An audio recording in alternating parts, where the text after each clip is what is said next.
do the intro. No.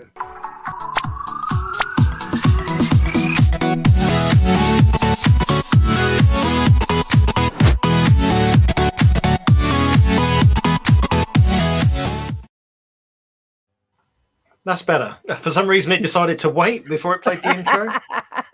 It's having a moment. Evening, guys. Hi, all. Hope everybody's well. Yeah. That's what it is. It's well, the first Friday apart back. from desperate sleep deprivation, we're okay. Yeah. You know things are bad when it's 8 o'clock at night and I'm drinking coffee. It's that bad. But I hope the wider. Oh, it's just bad. That's all I've been. All I've been doing. So we've got a couple of bits. Do you know this has been one of these typical weeks where after Christmas there's not a lot of news going on. There's not a lot of interesting stuff. No, which means we're kind of that. Yeah, there was just nothing. I was delving down the deepest, darkest parts of the internet trying to find something to talk about, and there was nothing. No, I've searched it. I've even had my 15-year-old son searching on the internet today to see what we could find. Just nothing. How dare there be like no animals doing something stupid or doing something interesting? Couldn't even find anything that's been, just recently discovered. Just had their time off over Christmas, obviously. Yeah. But never mind. Well, at least there's a couple of small little nuggets of interesting stuff we can talk about, and the rest of it we're just going to make up as we go along. Yeah. Because today I think it's probably been one of the busiest days of my life in terms of running around doing this and doing that and feeding Henry and this and that, and even forgot to post a link to this live stream on Facebook. I've actually posted it. I've posted it now. I've done it. Oh, well done, Cheryl. I posted a copy as well, so everyone gets 2 copies. 2 copies. See, and so 2 reminders, they've got no excuse. Come on, guys. Can I just say, Cheryl, it was really nice of you to do the live stream naked tonight. No, I'm not naked. Honest, I have a top on. See, I have a top on. It looked like you had nothing on. Honestly, I thought, must be wearing something. I'd scare everybody away. They'd never come back. Well, I thought the topic we could start off with is the Pope's controversial comments about animal owners. Yeah, I've not. I know somebody mentioned this. I read that. Yeah, you not read it. So I'll sort of summarise it, and then we can give our obviously expert opinions on this. But so it was comments made during the Pope's general audience at the Vatican.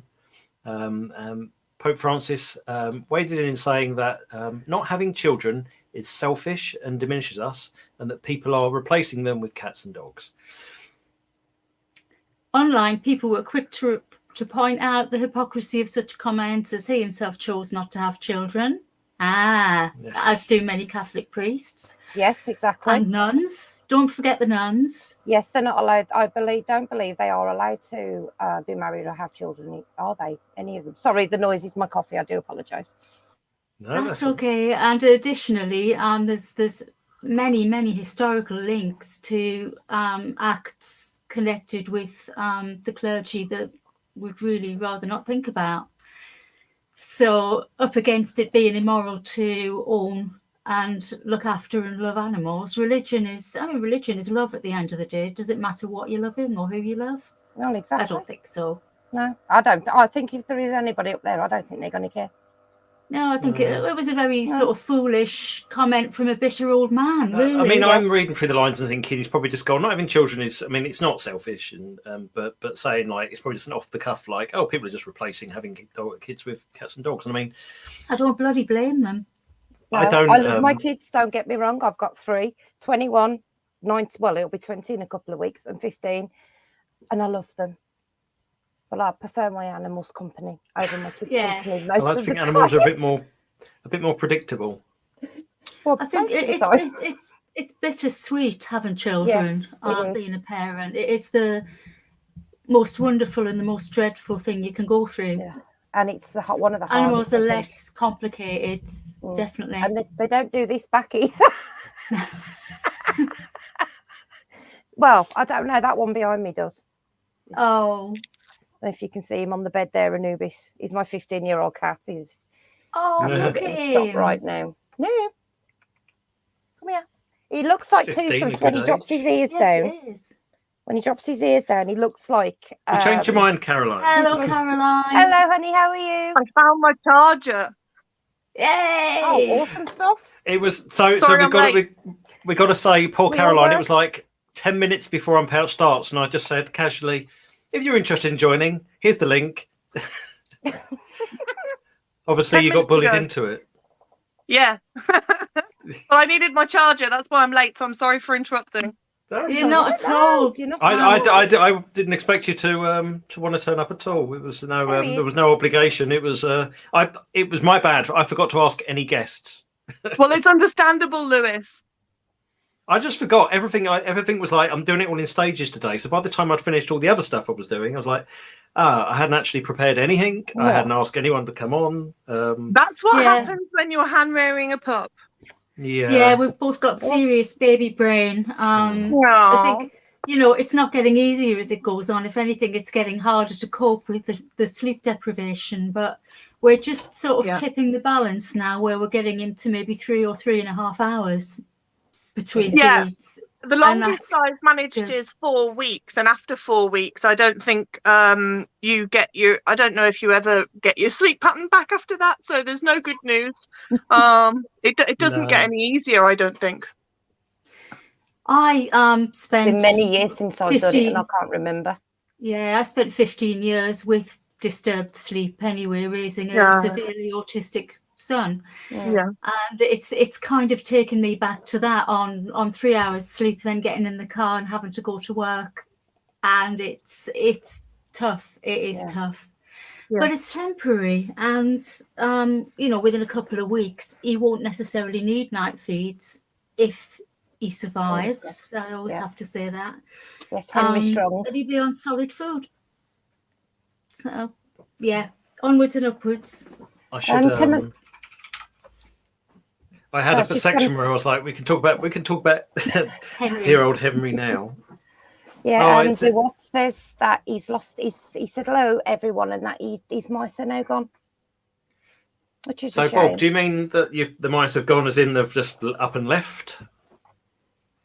I'm curious. He remembers how difficult it was with Celeste. It was.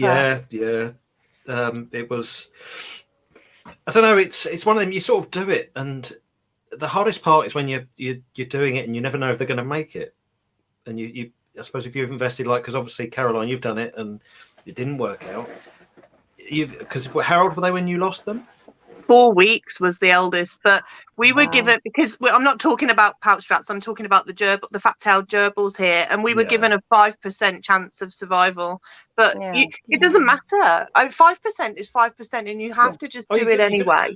I mean, any animal owner is going to, whether it's a wild animal, whether it was a chick had fallen out of a tree, or it's one of your own animals that have been born, you're going to do it, even if you know it's 1% chance. If it's either that or sorry.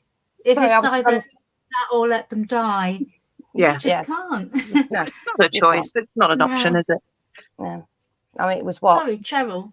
I was going to say, if there's that little tiny percentage that they can make it, you're going to fight for them. Even regardless of what it does to you, you're still going to fight for them. Yeah. He's doing very well. He's having far less digestive problems than Sally. That's the difference. And because we've got a proper incubator now, he's got really good temperature control, and I'm wondering whether being at a constant temperature is actually helping everything else. Yeah, I think that's the big a huge thing that is they've got to have a continuous temperature. Yeah, I think that's one of the best perches, having that incubator. I wish we'd have that study, because it's taken one stressor out of it, because you've kind of got the two stressors. There's you want to keep them at the right temperature, and then you want to get them to eat and feed and be okay in that sense. And having the incubator takes one of them stressors completely out of the equation. It does, and you've only got to watch mums raising their pups naturally to see how much kind of attention they pay to opening the nest and closing the nest up, and they're naturally temperature controlled by the mum. So where we're trying to hand rear, if we don't have that, then a lot of the energy that we're getting into them is just being spent on trying to stay warm, and it's wasted energy that needs to go on all that development that's got to go on. Could be on the growth of them, exactly. Yeah, and the digestion is affected by cold as well. Everything slows down, so it has been excellent. What I notice when the mothers are rearing their young, if you take the young out to check them, they're scalding hot when they've been under the mothers. It's surprising how much heat they actually need. That's mad, isn't it? The only Do they thing have to have found, humidity? sorry? Do you have to add humidity and keep them a specific humidity? I was just going to say something about that, Cheryl. You've picked up on that really well. He's got very dry skin because it's fan assisted. There's a fan going, isn't there, to circulate the warm air.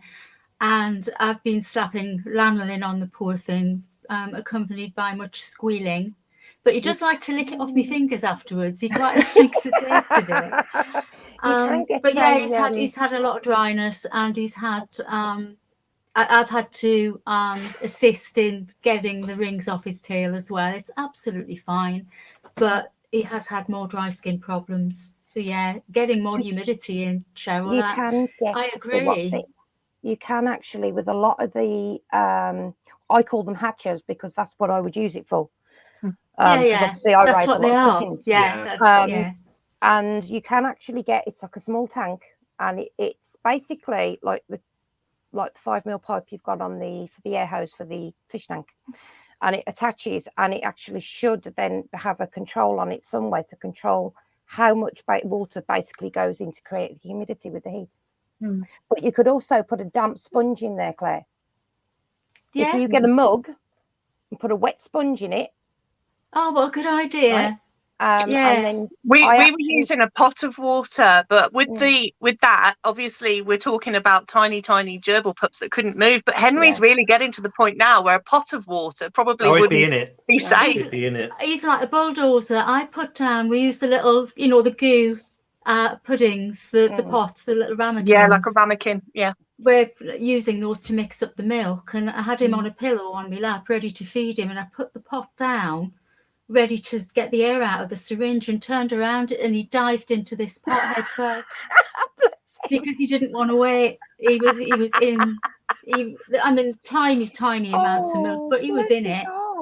He's got so much energy in ways Sally didn't. Definitely. He's incredibly strong. I like Cheryl's idea of a sponge. I think that's great. The wet sponge is a great idea, but I think that's definitely what I would consider, because what we want to do is try and put together the knowledge that we've gained from doing Henry, as well as what we've learned from doing Sally in the past, and try and put together some sort of like go-to how-to guide on rearing Pouchies. Now, it probably will never get used by very many people, but I would. You'd like to think it would never be needed. We would like it to be there on the internet and be relevant and be correct and be proven if ever it needs to happen. Helps one. Yeah. Well, we had the problem where when we were started doing Henry, we'd forgotten everything we went through Sally. We forgot all the little tricks, the little tips, and we felt like we were back to square one. Even all the information we had around how much to feed them, the weights, the temperatures, all of that we had, we didn't save it because we thought, we won't need that again. And that was a bit stupid, really. Yeah. So, but you were amazed how much she did teach you, though. I think it's amazing how much Sally did teach you, and it probably all came back, and you've probably been surprised how much has come back to you. You couldn't be more right, Caroline. Honestly, it's like when you have a human baby, and if you have another one, it's like clockwork. It's almost built in. Riding a bike. Yeah, I think, certainly I've been a lot less anxious about Henry. I think you've been I think I've been more anxious, because I feel like you get into this thing where you're thinking every single thing you do, like, have I just done the wrong thing? Is that the one thing that's going to kill him? Yeah. Like, I think one of the first feeds I did, I managed to get some to come out of his nose. And my first thought was, that's it. I've done it. He's going to die now. And that, I don't know, that's not like me, but it's kind of how it felt. You had some little ritualistic beliefs around Sally, though. You were thinking, if I do something, or if I don't do something, Sally's going to die. There were certain things that I used to do every day that I used to feel like I had to stop doing in order, like if I went back and did something, she was going to die. So I probably do get quite anxious about that. Yeah, there's a sort of an OCD element to it. Yeah, just the anxiety coming out in that way. Not surprised. I mean, the thing is, it's a very stressful situation. as Yeah, well. you're literally going from feed to feed, because occasionally you'll get him out and he's still bloated from the last feed. And it's like, well, what do we do? Do we give him this? I've been really hard and I've given him water, not milk, and he doesn't like that. But it does get the bloating down. But it does work to, you know, to withdraw food until it's gone. Yeah. And that's a hard the best thing for him. well. I know he's not going to be happy about it, but it is the best thing for him at the end of the day. Hey, Annette, you all right, darling? Oh, we always love all our regulars. yeah, of course we were all late as well, so you're okay, darling. Yeah. I think so Emma's said how the Infoco. I think that has helped actually, because we previously were trying gripe water and we didn't really feel like that made any difference. With him, I think it probably is. I think so too. And the best sources of advice we've had and that we've reread again are people who take in rescue squirrels. And what they do, they're very, very similar. Even if you look at the newborns, the babies, physically, they look really similar, don't they? I think they are. I mean, Sphinx squirrels are more prone to inhaling. They're very sensitive in hand feeding. Yeah, a lot of them aspirate and they die that way. Yeah. But so far, first couple of days, he was obviously very, very tiny. And he couldn't take the syringe, so it was a case of putting a little drop on the end of the syringe and trying to get the single drop into his mouth, and that was filling his mouth. He was so small. It's easy now. He runs at the syringe, and you have to stop him impaling himself on it. Swallow the whole ruddy syringe if you give him a chance to, and the noise he makes, he screams the whole house down. That picture you've got on Facebook, though, his face is all screwed up. Yeah, already. How can something that tiny be touching so many people? But it wasn't even intentional, because a lot of people said, like, what made you put... Because what I never didn't want to give the impression of was that I'd put him on YouTube as, like, kind of, look at him, do this. He's not a publicity stunt, and I originally was keeping just normal paperwork, and I thought to myself, actually, like, I don't want to make the mistake I did last time of keeping all his paperwork and then getting lost, or me not taking the time to put it into Excel or somewhere where it's going to be stored. So then I quickly knocked up that website so that I had a means of logging the data and looking back to see how it's tracking, because actually seeing a graph of his weight going was quite useful. And then a couple of people said, I'd be interested in looking at that. And then I put a camera on him so that I could watch him when I was at my desk. And a couple of people asked if they could see that camera. And I thought, well, I'll share with a couple of friends, share with a couple of people on the committee. And then I'll show it to the people in the group, because they all know who Henry is. And then I had people that I didn't know ask if they could share it with them. And I thought, well, hell, we'll just put it on YouTube and we'll see. And it's been great for me, because I'm back at work now. So if I get anxious, I can just log into Henry Cam and have a look at him. Oh, that's so sweet. And I bet it helps the anxiety with you as well when you're at work and you're not there, you know? Yeah, it does. It's nice to be able to just check in on him or show me colleagues. You know, everyone loves Henry. Speaking of Henry, a lot of people. I've got to duck out. I've got to go and feed him. But we'll listen out for the squeals of excitement when he starts. You will hear them from here, I guarantee you. It hurts your ears. The volume's just ridiculous. But physically, I was testing. If you hold him up to your ear, like right to your ear, it does feel like your ears hurt. So we must be putting out some serious decibels. Yeah, I will come back. I will probably be back. I might even bring him with me so he can squeal at you for himself. Yeah. That would be lovely to see him, yes.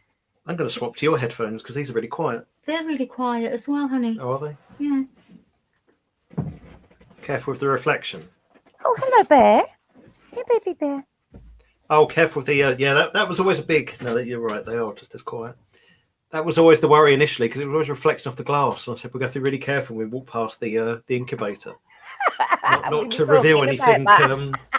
Not to reveal anything on the reflection of the glass. And we have had a few people say, hey, I think I just saw someone's bum. But, the amount of people, though, that have come on and said, you know, they've become really invested in watching him. And, you know, that one lady, I believe it's Jessica, she has it on all day while she's at work. And every few minutes she's coming back and checking on him and seeing how he's doing, and she's reading all the information. I think because he's always doing something. He's at the stage where he's always rolling back and forth, and he's always on the move, always doing something. I mean, many years ago, I mean, God, it's got to be 20 years ago now. I feel old.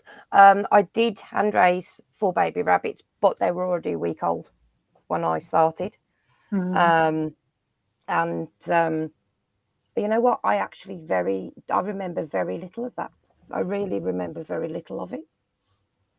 I remember doing it, but I remember I had a fish tank that was the only thing I had, because this was sort of an accidental litter that we knew nothing about. And I had the is it lactose? Is it? Yeah. Lactol. Is that the one? Yeah. I had that, and I luckily I had a friend that had done it before, with kittens though, and she came over and helped me and showed me everything to do. And I remember, I mean, that was hard enough, but I mean, I'm an insomniac, so it was. There's definitely some technique with that. Yeah. A lot easier for me because I'm used to not sleeping. I think you're freezing up there a bit, Cheryl. My internet. There we go. I'm back. That's weird. I think the reason that you kind of your memory fades when you're trying to think back to any hand rearing efforts. I don't think your memory lasts just through the sheer sleep deprivation. It just doesn't stay with you, does it? It's just all a big dream. Like, turns into a bit of a blur. Tangi's in labour. Is that? Labour, yes. Well, I'm thinking she's definitely acting like I think she's very close.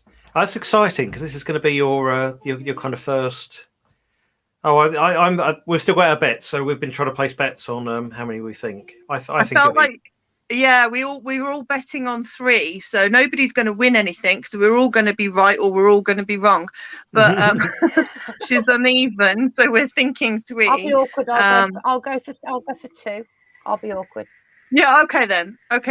So no, I almost went and sat in her. I feel like I should go and sit in her pen, because she's definitely showing some signs, and she could be giving birth as we speak. And I'm thinking, well, that would be an unpouched first, wouldn't it? Live birth. That would be awesome. Yeah. She could be giving birth now for all I know, but no, it's a bit early. I'm sure it'll happen in the night, and I'm going to have a real sleepless night waiting up, I think. Which is always the way. Yeah, it's exciting. We should. First litter in a while. Do you know, whenever I do things, I normally set up banners, so I can click the banner and it goes straight over. But I forgot to do the banners, because in typical concept, I forgot to do everything today. So I'm having to manually copy the banners and then set them over and go. I thought we could have a quick year in review of the society, seeing as this is the first one of 2022. So we could go through some of the things, some of the names in 2021. So. And also, being that there isn't any decent news to go through, I was just clutching at straws to find the best. But actually, it kind of worked out quite well. So we had 16 babies born in 2021. I'm hoping that if we have the same number in 2022, the kind of some of your guys' babies and not just ours now, because seeing as we're having 2 of ours spayed in the next couple of weeks. So 16 babies, of which the big names are Bernie, Lenny, Apollo, Bishop, Tuka, Rowdy, Dottie, Hades, Chaos, Chance, and Naya, just to name a few, and Henry. We've still got 3 that are due to go to the Czech Republic in the next few weeks, and that will be our final ones from the 2021 period. We did also lose some very special members of the community, which includes Odin, Arthur, Gimli, Kojo, Ziggy, Daisy, and Dixie. We obviously had 2 new committee members join, Shannon and Cheryl. Obviously, we had you 2 join as breeders. Oh yes, I know. Which is very exciting. And Lulu, did I miss? Yeah, I was quickly nipping through the thingy. I think I hadn't put it down. So hard to remember all the names, isn't it? Having the list kind of helps a little bit. We had over 700 new people join our Facebook community over 2021. Wow. And over 750 new subscribers on YouTube. So based on my predictions, at the current rate, we will reach 1 million subscribers around 3 years before the Heat Death Universe. Okay, sounds good. Yeah, so at least we've got something to aim for. No, we'll reach 1 million a long time before that. I'd like 10,000 by the end of in the next couple of years. We should just try what some of the big channels do and just go subscribe. We need to do something really crazy, like spray paint our MPRS logo on Big Ben or something. Or we could have some babies born live on Unpouched, Tangy. Yes, stick a webcam in there. Get a move on, Tangy. Well, we can have 2 live streams going. So because we've got this one going, we've got Henry Cam going. You can have up to 2. So we could have baby and babies being born. Yeah. Just try and sneak a little camera in there. She'll take the camera and put it in the nest, though. You know. Gus will eat it if he's in there. How's he settling in? He's great, but I wanted to separate Gus from Tangy because since they've lived together, they've kind of chosen to have their nest in the bottom section of the cage. It's a double, and over the past couple of days, while Tangy's been getting nearer to birth, she's decided to move her nest up to the top level. Well, Gus kind of taken over it, and he's been a bit like kicking her out of her own nest. And I'm like, Gus, she needs that for her pups. And so I decided to separate them and give him the bottom level. Well, overnight, I don't know how he did it, but he broke into her and he's taken over her nest again right now. He's in it now. He's asleep in her nest while she's just outside of it, you know. Looking it's very like kicking your pregnant wife out of your double bed, making her sleep on the single bed in the other room, just because you. That is, yeah. He's a bugger. When we separated this cage, we actually put a sheet of metal over the top of the hole, and then sandwiched 2 pieces of wood either side of it, and then bolted that's exactly what I did last night. Exactly what I did, and he's actually managed to. I don't even know how he's moved it, but he's made a gap. Do you know, it doesn't even look like because he's a big lad, it doesn't look like he could even fit through the hole he's made. But sure enough, I went to check on Tangy and I'm like, whoa, there's 2 in there. And yet Gus was in there with her and they were asleep together. So it is amazing how they squish. Because when I saw Hades, when he got behind the fridge, I literally watched him go sideways across the wall like a Spider-Man. And he literally got through this gap. And I'm just stood there. My jaw just dropped. And because he literally just flattened his body up the wall and squeezed himself through it. And I still don't know how he did it. And I watched him. They're so good at compressing themselves down. The rodent thing. Madness. Yeah.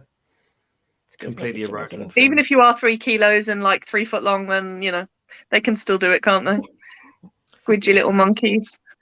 Talking about rodent thing, I've got some funny news I dug out actually, which is the RSPCA released a list of their some of the funniest or weirdest rescues of 2021, and there was 2, one of which I found more funny and one which was slightly less funny.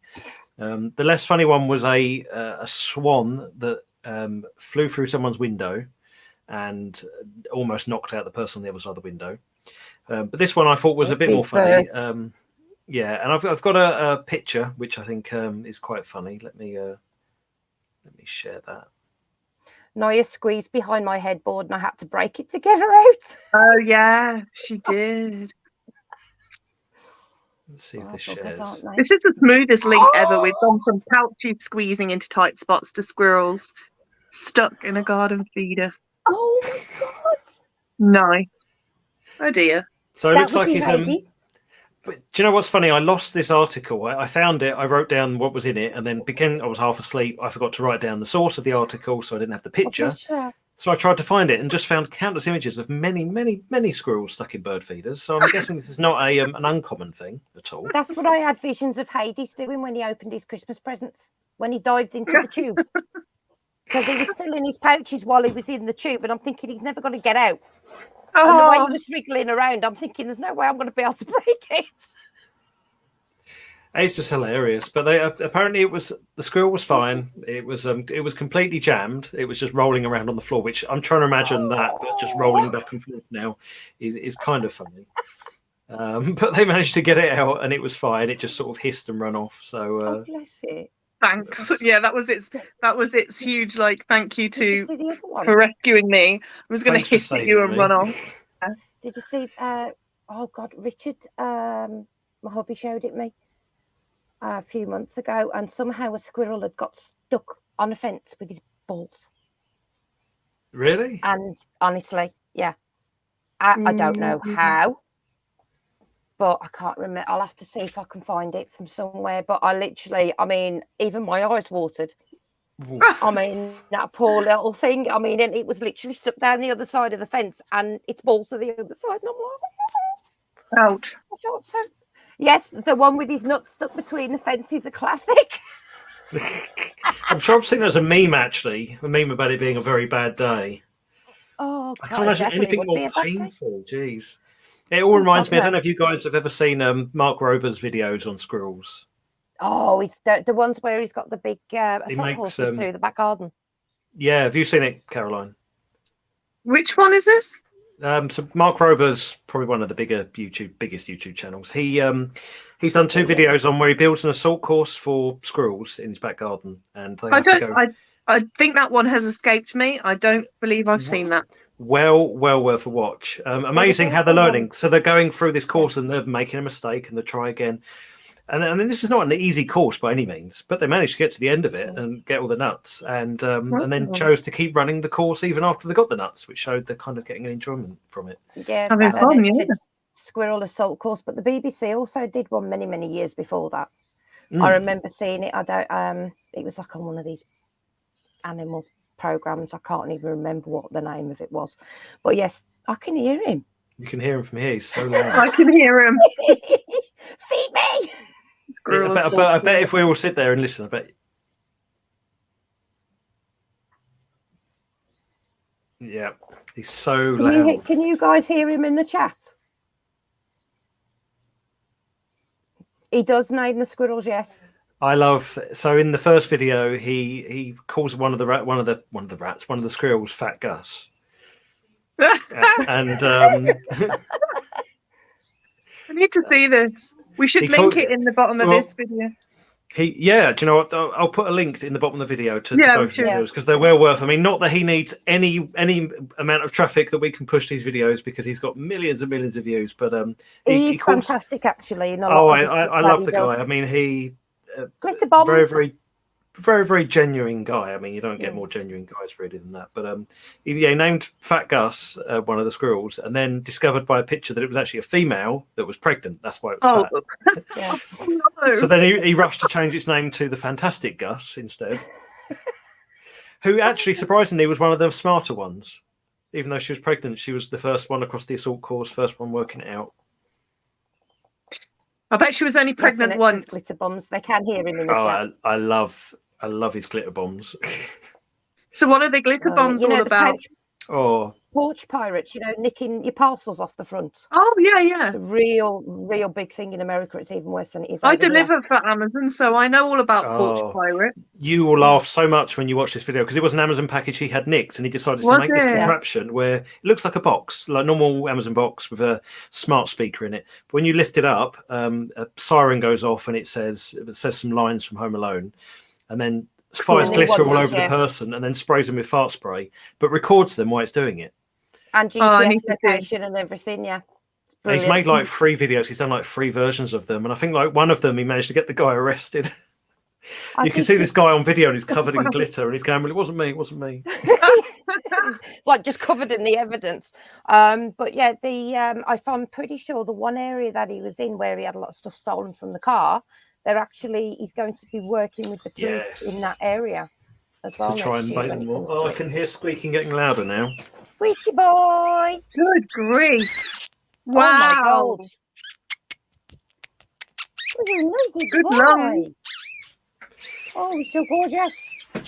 It's one thing we can't really, because I could in theory share the audio from the camera on his live stream, but you'd also get us snoring, us talking, the television, probably stuff that we probably don't want people to hear. We don't want, No, we're not in Big Brother, so give him a kiss from me, will you? Because he needs a kisses. Oh, God, he's so gorgeous. Guys, he doesn't even look hand raised. He looks parent raised. It's amazing. I don't know what we've done. Well, there's usually a look. You can usually tell like certain features are they look a bit ropey and behind. He just looks parent raised. What I'm curious of is his eyes look more developed than because I was looking back over pictures of other litters we've had compared to Selly. His eyes look more developed. I actually thought they were open on that video that you shared. That's what I mean. He's a good week away from his eyes due to be opening, probably a week and 2 or 3 days. But you can see them underneath the skin moving. Hello, Nikola Tesla and Alan Deans. Welcome. Crazy. I wonder if they'll be opening a little bit early. Oh, he's sucking on your finger. Emma Marie says, "Oh God, my spaniel is running around looking for a toy because he thinks it's his scooter." Oh, Toby. I bet my collie would be doing the same. It's the amount of poo this guy makes though. That's what gets me. I couldn't get over the amount of poo a Pouchie comes out with. Oh no.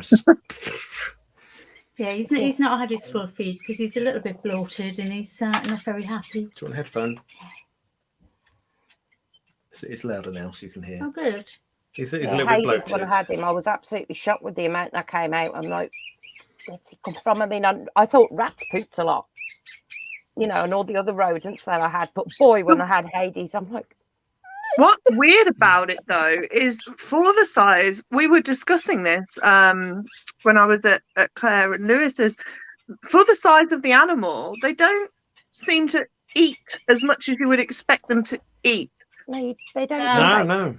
I think fancy rats probably eat more than these guys do. Pound for pound, yeah, for sure. And yet, they poop a lot. So. But they don't just eat the wet ingredients that we give them, they eat the dry ingredients as well. So I'm thinking they must get enough for their system's needs from that very small amount of the mix. I think that they just have very efficient metabolisms and digestive systems. I just think they're super efficient, and why is it everything comes out of Africa is better? Every animal that comes out of Africa is highly developed, really, really efficient. Yeah, I know, right? As soon as they move to Europe, they just start failing then. Yeah. I noticed how dry it is as well when it comes out. They get every scrap of moisture. Yeah, they get everything. It just there's nothing there. Yeah. And it's mad. It doesn't even smell particularly bad, the poo. No, it just when it's gone in the next morning and they've had a huge one. Oh, when it's gone in the water, it does. Yeah. But the dry poo itself isn't that bad. Why do we do this? So that they have these perfectly small, dried, lovely poos that you could just pick up and then we put them in water and they're basically freeze dried and we put them back in water. And they're kind of stewing in there. They make this shit soup. Oh God! Did you see that video that I put up? Right, well, every morning when I get up out of bed, because Tady's cage is my side of the bed and I've got to walk past it to get out to the bathroom. So I sort of do a glance at his litter tray and that's as I'm walking past and I'm thinking, oh, looks fine, he's not used it. So I'll go back to bed and then I sort of have a cup of coffee and I walk back. I'm thinking it's a bit weird, he's not used it. Because I change it in the morning when I get up and I change it again before I go to bed. And I'm looking and I'm like, that don't look right. And it turned out the little love, the little darling, he'd emptied his food bowl on the floor, actually peed in it and all over his food, emptied it, and then put his food bowl the right way up in his poop bowl.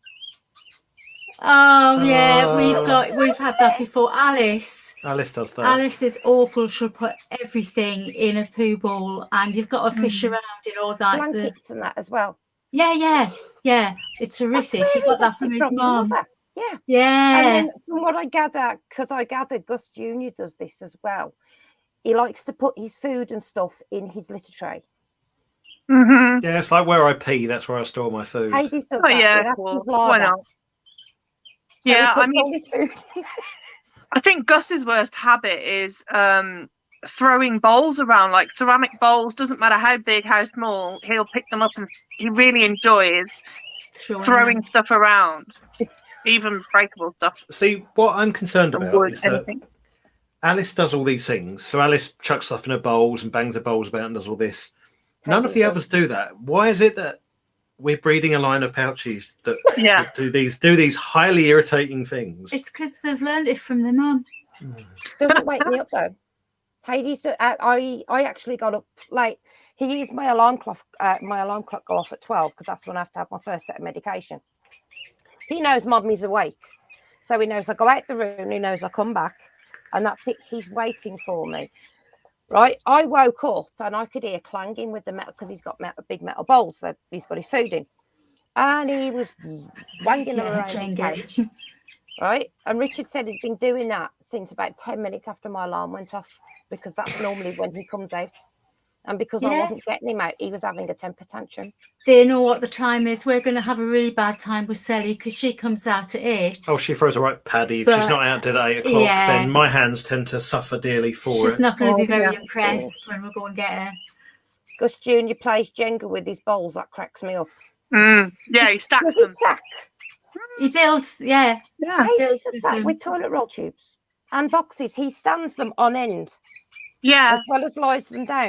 So you'll have a toilet roll tube lying down and you'll have them stood on top. Perfect tower. Crazy. It's like, how on earth does he do this? He even does it with his nuts. He's got a couple of walnuts and he stacked them one on top of the other in his litter tray. So I thought he moved his litter tray then. Stacks them on top of each other in the litter tray. So they're in one corner stacked. And then he's got another corner for his wooden toys. And then his special food goes at the back, his favourite bits, and the rest of it sort of goes in the middle to the front. See, I'm a big fan of Dee. I think Dee has good girls. She has good babies. Dee does. Dee has like the picture perfect. But then Dee is Alice's daughter. It's not like that's been passed down to her. So it's funny family. I think they do these things. I think they know that they irritate us because when Alice does it, she'll wait till the middle of the night. She deliberately does it around 3 a.m. And when you go down and you tell her off and you take the bowl out, she's obviously they've got two types of bruxing. They've got the angry, I hate you bruxing, and the I'm happy bruxing. Yeah. Generally, if I go up to the cage and say hello, Alice, I'll get the angry bruxing because Alice just hates everyone. But she does the happy bruxing, like, I got you out of bed. It's funny. And then she'll just take herself back off into her bed as if she's done what she wanted to do. She got us out of bed. Yeah. I think she really hates us. Yeah. It's insane the amount of noise they can make. Like, yeah, it makes me think of that viral video where it was like an American YouTube an American Big Brother show, and there's a viral video, isn't there, with there's a lady clanging pans together, and she's singing something like, "I didn't gonna sleep because of you, you didn't gonna sleep because of me." Do you remember that one? I've done that to my kids. That's what the Pouchies remind me of at night. It's like they're doing that. Yeah. Especially Gus. I think they know. I think they have this intrinsic understanding that we are people, we are separate from them, and that we sleep different hours to them, and they know how to wind us up about it. It's I'm lucky by the time I've gone, it takes so long for me to actually go to sleep. But by the time I've gone, the house could fall down. And Richard's pretty much the same, thankfully. Yeah. You know, I mean, I guess we probably reinforce it when we go downstairs and tell Alice off for like clanging her bowls. I'm pretty sure that's encouraging her to keep doing it. But I don't know what she gets out of it. It's not like we go down and get her out or give her food or any sort of. They find it funny, I swear. I mean, I was punished by Hades today because I'd been in the wrong. So he was a naughty little swine, and I mean, really naughty. And I think they find it funny. I think they've got a sense of humour. I think they enjoy our suffering. Yeah. Oh, yeah. It's amazing how quick they will chew stuff, Marie. Emma, sorry, I do apologise. They really they really can. Sorry, it's. Could you move along a little bit? Because.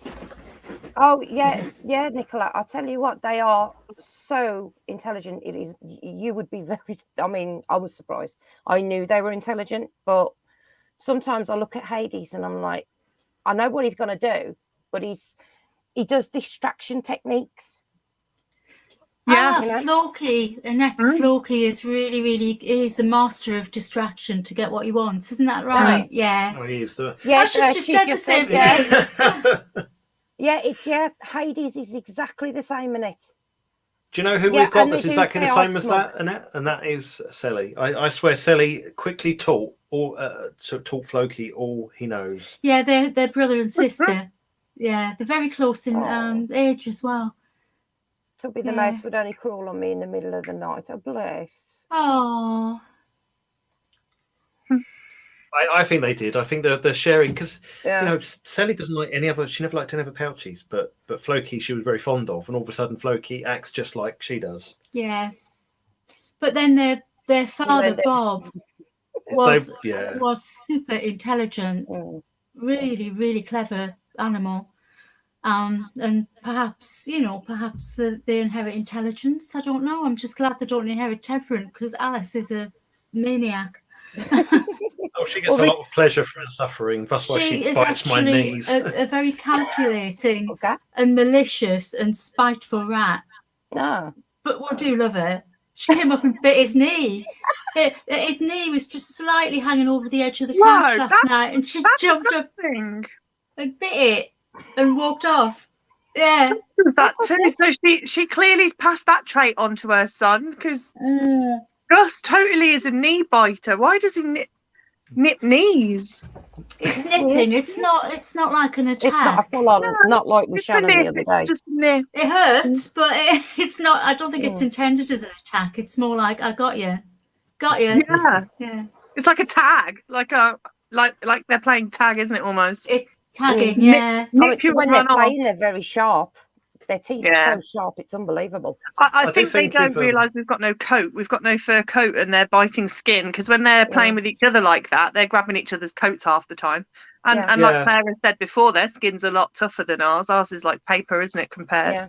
I didn't even realise how tough, but Tetra was having some kidney problems recently, and the vet instructed us on how to give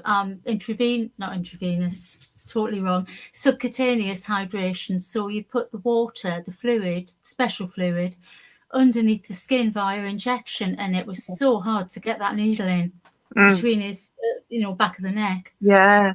Really tough skin. I was quite shocked. I had to push really hard, and it took a bit of getting used to. Yeah. I'm surprised. He's better now. He's brighter. The bed's not soaked. No, it's interesting. Oh, that's brilliant.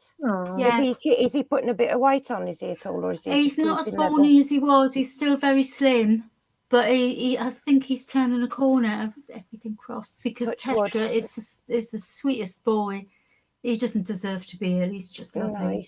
He's so adorable. Yeah. The vet was under the impression it was probably they found a cyst on his kidney, one of his kidneys, and they said it's not really something they can operate on because you could never remove a kidney from something that small, really, not efficiently. But yeah, it seems to have that would explain the urination. That would explain the weight loss. Yeah, because they did. I mean, the ran. We had over £800 worth of tests done on him to find out what was wrong. Yeah. And all his bloods and his kidney function, liver function, electrolyte balance, the screened everything, and it all came back in the normal range, which is pretty. Yeah. Well, we were just relieved it wasn't cancer and wasn't diabetes. That was what I was scared of. They took a biopsy from he had something in his abdomen as well that they couldn't really pinpoint, but they haven't found cancer cells. So we're no further forward, but he's okay. He's all right. Touch wood. Yeah. Fingers crossed. I'm touching a piece of basswood here. Fingers crossed. Yeah, he's a very sweet guy. I've seen the video. I mean, I love it when watching him drink because he's just got such a lovely face. He's got an odd face, hasn't he? He looks like his mother. Yeah. Thin. He's got big ears and a very, very slender muzzle. Yeah. I know what the ears remind me of now, by the way. I said the ears reminded me of something and I couldn't pinpoint what it was. I saw a armadillo on a TikTok video, I think it was. And if you look at an armadillo's ears from the back, they look like a Pouchie's ears. And that's what I kept thinking. Hello, bunny. But that's what it was. And I looked and I'm like, that's his ears. Because they're like that trumpet-like shape. Hello, Bonnie. Oh, Bonnie, it's really nice that you've joined us, and you know we're terribly sorry about those losses. It was a horrible blow for you and for everybody else. We did a bit earlier on the stream where we were talking about rats that have been lost this year, and it's unfortunate that 2 on the list that have been lost have both been yours. But yeah, it's community's behind you as we always are when anyone loses their Pouchies. It's desperately horrible when you lose them. I think that's the telling time. I always say to people when they take the Pouchies, you know, the part that's going to potentially change it for you will not be the getting them and find out how difficult they are, because you can be the hardest person in the world and deal with that. It's when you lose them that's the telling time. If you can get back on the bike and carry on, then you've kind of done it. I mean, I think we did it wrong because we had too many by the time we lost our first. We didn't really have a choice. But a lot of people would find that the hardest part. Yeah. It's a bit like when you know, I mean, sort of my dog, Inca, he's now 12, and he's got a bit of arthritis and he's got quite a few lumps throughout his body. And he's sort of getting to that age now that it's like, because they were fat lumps, a lot of them. But you know, at some point, he's going to get too old, you know what I mean? And I am going to lose him at some stage. And I have lost dogs through old age before, and it's heartbreaking. I mean, they do take part of you with them. Yeah, it was the same when Arthur died. I mean, Arthur was my baby. He was everything to me, and I was everything to him. And it's getting easier, but it's not going away. It's just something you learn to live with, I think. Yeah, I mean, my first one, I lost him 20 years ago, near enough now, and it still hurts. And I know it's been such a long time, but they are part of you. Yeah, they're part of your family, and you know, the degree to which it's painful is also the degree to which they were loved and cherished. Yeah. And I think as a community, we do bond together as well. Oh, we all understand what it's like. We know that sort of pain. And I think having the support of others that do understand in that situation, I think that is another thing that is really good. Well, the worst thing is, I mean, I know that anyone who keeps any animal, but mainly people who keep fancy rats, will know the same. When you go into work and you talk about how upset you are, and maybe you ask for the day off because you're that upset, and people just go, "It's just a rat, you know. Why are you so upset?" It's like, oh no, don't say that. They're not. They might be just a rat to you, but they're not to me. Yeah, people are more sympathetic, I think, to the loss of a cat or dog, and it's true they do live longer. So I dread to think how painful it must be to lose a cat or a dog. But the truth is, though, the bond that people have with rats is no less than the bond people have with dogs, because of how interactive they are, and because of how much like companionship is involved with owning rats, where they enjoy your company and they need you and you need them, and it's like a two-way kind of relationship, like with the same as with dogs, isn't it? It's so similar. Keeping rats is so similar to having a dog. It is, but very, very similar. Just that's why it's offensive when people don't understand. Yeah. See, that drives me insane. No, especially that, it's just a rat. Somebody said that to me once, and I nearly took the head off when I ripped into it. They'd never say that if it was a dog. No one ever says, "Oh, it's just a dog, get over it." Yeah. Because there's an understanding there that dog is a man's best friend. But the truth is, people who have kept rats understand that it's the same as having, I mean, somebody called them pocket dogs. I think we should just forget the word rats and start calling them pocket dogs. I heard that as well. That's lovely. It is absolutely lovely. And you know, you have got that bond with them as well, especially with pouch rats, because they bond to you. You know what I mean? You've got that bond with them as well, which that one person. I mean, Richard really wants interaction with Hades, and Hades, he's sort of, I'll put up with you till you tick me off. You know what I mean? Yeah. He's chosen you, hasn't he? Which is from the breeder's point of view, it's always a relief when the person that chooses the rat gets the bond. It's always nice if we I stopped everybody else going near him. I wouldn't let anybody go near him. just to make sure. The thing is, that doesn't even always make a difference. That's the thing. They I don't know how they choose. They're just like, I choose you. It's like some sort of really creepy version of Pokemon. Oh. I'm very lucky. I mean, he absolutely, with that was Shannon though the other day. I mean, that was so out the blue. So out the blue. Yeah. He was there. He stretched out and he was sniffing. And literally, I did not see him jump. I didn't see anything. He was there. And he literally, Shannon's hand was ended up like this. She'd managed to do this. And he was literally latched on like this. And just going at her and trying to get as deep in as he could. Yeah, I wonder what that's about. And you always go, wish you could just talk to them just for 2 minutes and ask them, what goes through their head. But if he hears that, he's at that door, sniffing. Yeah. And his ears are going, and he's like, "Where are you going?" And if she comes in, he gets if he's awake, he gets agitated and he's up and down. This is what Rory's like with me. If I'm up here and Rory comes up to that door and the door's closed, I can hear her sniffing and digging under the door and huffing because she knows I'm in here. It's quite intimidating, isn't it? Oh, I mean, I'm not scared of animals. I'm not scared of Pouchies, but she still makes me run. If she runs after me, I will run. Because I know that there's sharp teeth. Doesn't matter how much I try and catch her or she will avoid that and still sink her teeth into me. I mean, I've never seen anything so quick. Do you know what I mean? They are fast. They're really fast. They're like the grease lightning. I just wonder if we'll work it out one day, like, if one day we'll just kind of put 2 and 2 together and work out a little bit more about their behaviour and learn a bit more about why they do what they do. I think I know with Shannon, she has a male dago in her bedroom. Okay. He's elderly now, which is why she's only got the one because she did have 4. And of course, because he's on his own, she's got him out constantly. So she constantly smells of male rodent. I suppose it's in her bedroom as well. All her clothes are going to smell of it. Yeah. And we wouldn't pick up on that, I think. No, I mean their world is definitely led by their noses. They've got these like tiny little vestigial eyes that they might as well not really have eyes. They just don't use them, do they? Blind. They don't bother opening them half the time. Let's face it. It's shadow. I think shadow and light. I think pretty much is what they see.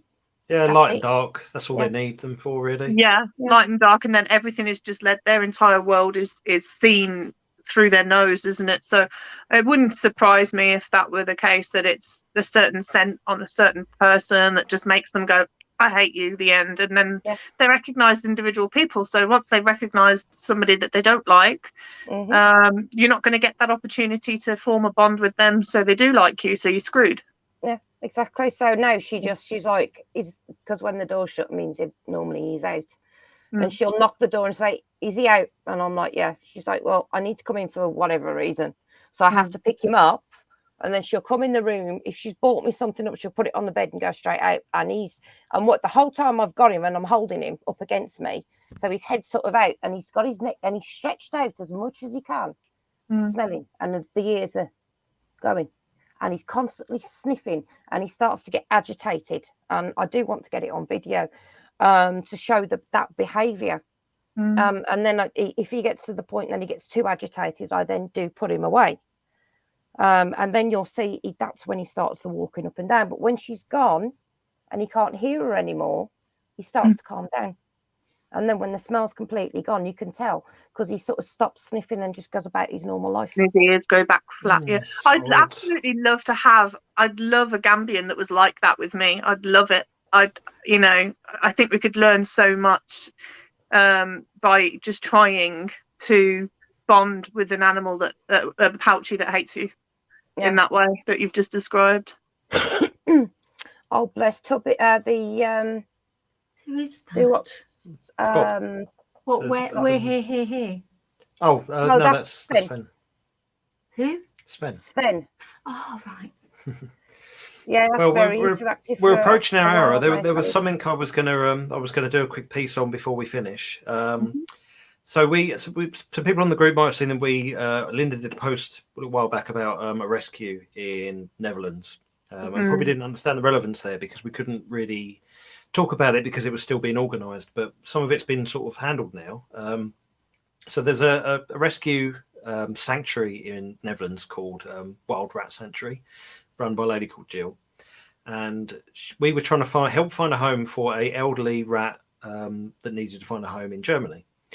And we'd gone for a couple of, well, Linda had done a lot of the legwork, and then you did some of the legwork on trying to find someone that could take him.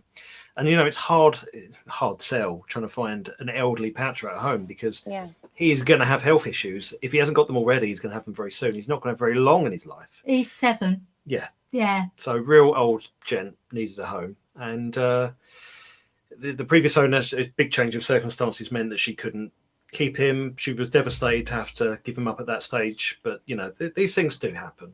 So we did a lot of running around, and Jill come out and said that she would. And Germany to Netherlands, it's still a bit of a distance. It's a lot of organising. I think at a great expense, she managed to get him to her.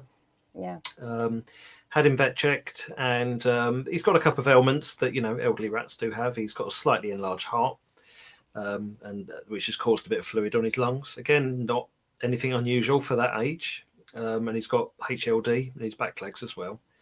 So he's on some medication for that now. But I mean, our heart really goes out to what Jill's done. I mean, taking on a rescue pouch in itself is hard. We're always scared to rehome pouches to people who've never had pouches, because they can be so difficult. But rehoming an elderly pouch rat is something entirely different. So for that reason, we've kind of said to Jill we'd like to try and do some fundraising for her on the community. It sounds like Yenna. And it's the same sort of we've gone through these these motions to try and help find, and it's gonna cost her in order to keep him healthy and happy. So Linda's going to do a post on the group in a bit more detail, but if any of you want to look up the rescue, and want to do any donations, I've put the details up on the screen there, or wait till Linda reposts about it. Just so she knows that she's really appreciated the community. I think we did donate already, didn't we? We did, yeah. And Linda has. Yeah. So by all means, if people want to, there's no obligation, but I'm sure it'd be greatly appreciated, and it's certainly going to go towards helping a pouchie, an elderly gentleman pouchie. He's very sweet by all accounts as well, isn't he? Yeah, he's a sweet guy, and just to make those last few months comfortable and warm, it has to be worth it. Yeah, definitely. Yeah. I shall be donating. I had his name on the on my Govert. That's the name. So Govert, yes. Yeah, his name's Govert. So yeah, I just thought I'd finish on that note, and definitely. I think that's probably us done. We've gone a bit over. It's that time, isn't it? It's that time. We need to go get our beasties out. I think hopefully we should be able to put the link in the description of the video once this uploads to YouTube as well. Yeah. Normally I try and get some thumbnails and stuff up on the video, but I didn't even change the title because I've been useless today. But I will tart up the live stream before it gets posted. Awesome. With all links and stuff. Thank you very much, Caroline, for joining. Thank you as always, Cheryl. Thanks for having me. And I guess if people want to, I'm sure there'll be there's still the continuing live camera of Henry to watch. If you want to carry on, I'd make sure the light's on. We have to remember to turn the side light on, because when it's dark, although the IR light comes on, it's not that clear. So there's just a big blob, a black blob, isn't there? You can't really. You want? I've actually got an IR light. If you want me to send you one. Oh, an actual dedicated. It's more the problem is the IR light reflects off the glass in such a way that it's hard to see inside. It's a small battery operated one, so you may be able to actually put it inside. Oh, that's not bad. Actually, I've got some ultra bright infrared LEDs. Quite a few of them here. Actually, I could probably knock up a little thing that I could stick to the top. Yeah. If not, let me know, and I'll send you the rechargeable batteries with it as well. Oh, cool. Interesting. Right. Yeah. Well, brilliant. Well, thanks, guys, and thank you all for coming in, and everybody that's watching it in the chat, guys. Thank you very much. And we'll see you all in a month's time. Yeah, and keep us posted, Caroline, on the progress. Yeah, should have some exciting news today. Yeah, we'll do. Exciting stuff. Lovely. Right. Okay. All right. Bye for now. Bye, guys.